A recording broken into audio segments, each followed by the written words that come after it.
Hi everybody, my name is Holland, and today I've got a model review video to post.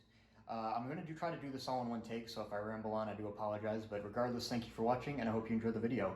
I've got two models today, as you can see, two Southern Pacific consolidation steam locomotives, number 2722 here on the left, and 2781 on the right. They are both, as I said, Southern Pacifics, and the only differences between them really is that 2722 here is classified as C-8, 2781 is a C-9, and of course the tenders are different, which I'll explain more about just in a little bit.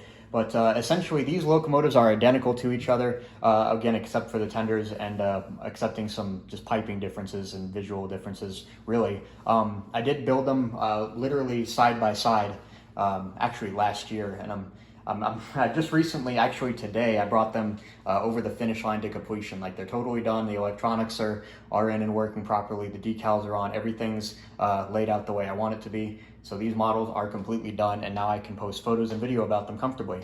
So I'll dive in a little bit more about them. I started modeling both of these locomotives soon after I finished the San Diego and Arizona number 104 project for Mr. Jing Lee in 2019. That was a super fun project to work on. I'm still ecstatic with the way that project turned out, and I know Jing is really happy with the model that I delivered to him.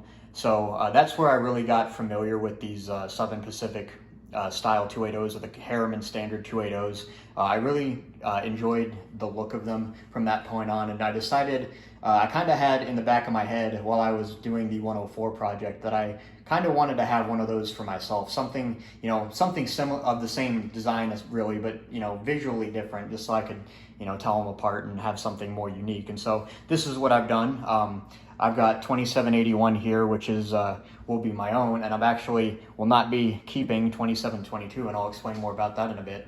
But as I said, I started modeling these digitally after I finished the 104 project, and then I started building them physically before lockdowns began in 2020. So I've been sitting on these for a while, but and they've been in close to completion for a good several months. But regardless, I'm very happy to have them done, and even still, they were just sitting around. They didn't. I wasn't too worried about finishing them. There was only a few minor details to finish on them for a while, but all of that's taken care of now, and here we have the finished product. So I've got 2781 here, as I mentioned. This is the C9. It uses the S160 powertrain that I've become so accustomed to using on my recent models. There's nothing wrong with it. I've yet to have a problem with that design, so there's no reason for me not to use it. Of course, that means I'm using the L drivers there from Lego. And I've got, of course, my own custom 3D printed connecting rods on them. Those are actually the same exact parts that I designed for the 104. It makes sense because they are the same class of locomotives. I just used the same parts and printed another bass essentially. But 2781 is powered, as I said, by an L motor here, basically in the firebox and boiler, driven by a receiver in the bunker of the Vanderbilt tender, and then a custom 7.4 volt battery in the tank of the tender. And those Vanderbilts were really difficult. They are different. This is a 12,000 gallon tender here. It's a 120-C class tender, and then the tender on 2722 is a 7,000 gallon capacity tender with designated a 70-C tender. That's really the biggest difference between the two, really. Under the hood, they are identical. There's not too much unique about them between that, other than, I guess, as I said, the piping. But I'm very happy with them. It did take a while, but I'm happy to finally be done with them. I won't be going too much into the history about them because there's not, they're really just two kind of standardized locomotives. You could do your own homework on them if you wanted to, but I just kind of wanted to get the video out and have these locomotives published, so I won't be diving as much into that today. But we'll talk about the locomotives and kind of why I built them. So as I said, 2781 is the one that I will be keeping for myself. I got, as I was researching different C-class 280s of the Southern Pacific, I kind of became familiar with 2781 after finding some photos of it online. Just again, looking at different C-classes that existed of this style, the Harriman common style, really.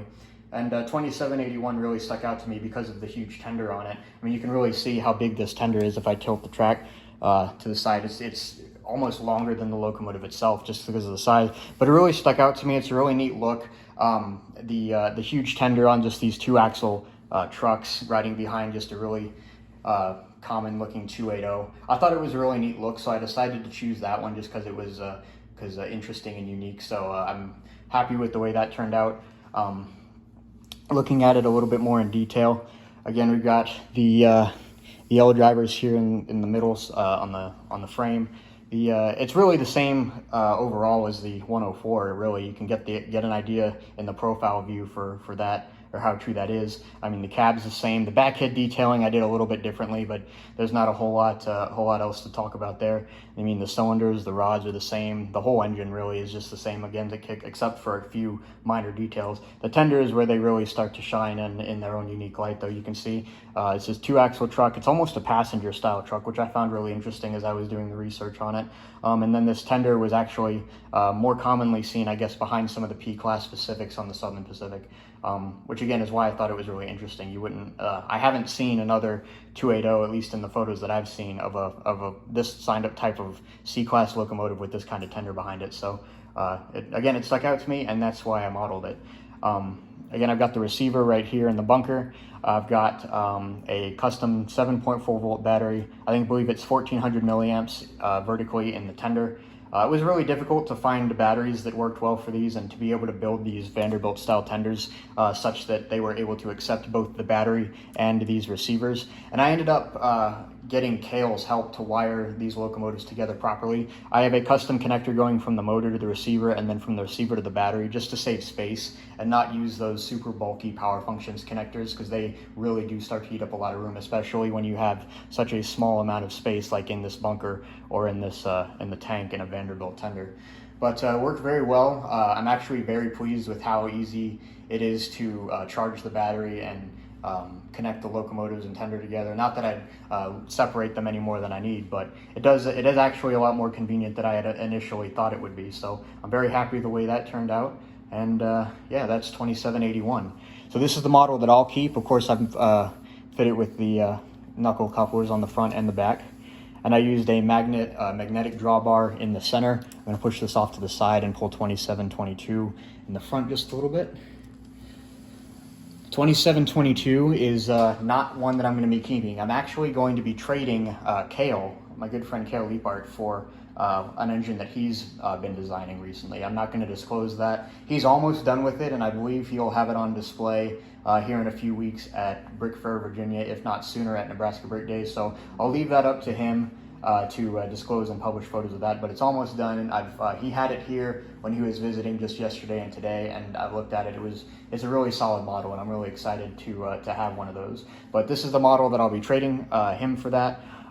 This a Southern Pacific C-8 class number 2722 specifically. You can see that the tender on this is much smaller. Of course, this was the one that I designed first. This was really challenging to get everything that I needed to. The tenders are built with a similar concept in mind, but very, very different in actual construction.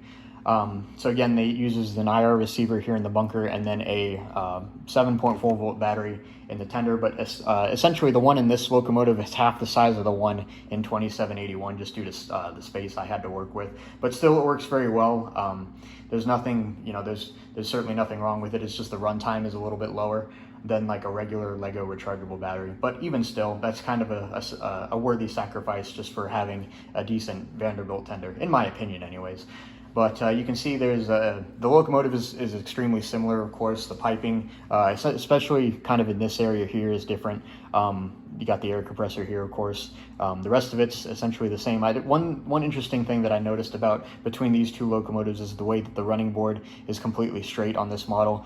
And on the 2781 and 104, actually, for that matter, it kind of drops off here with another lower running board there. I thought that was kind of interesting and something neat to look at between those two models. But yeah, they are essentially the same underneath. Again, the L motor, the S160 powertrain, and the Lego L-size wheels, and again, my own connecting rods, the same between those two models and 104.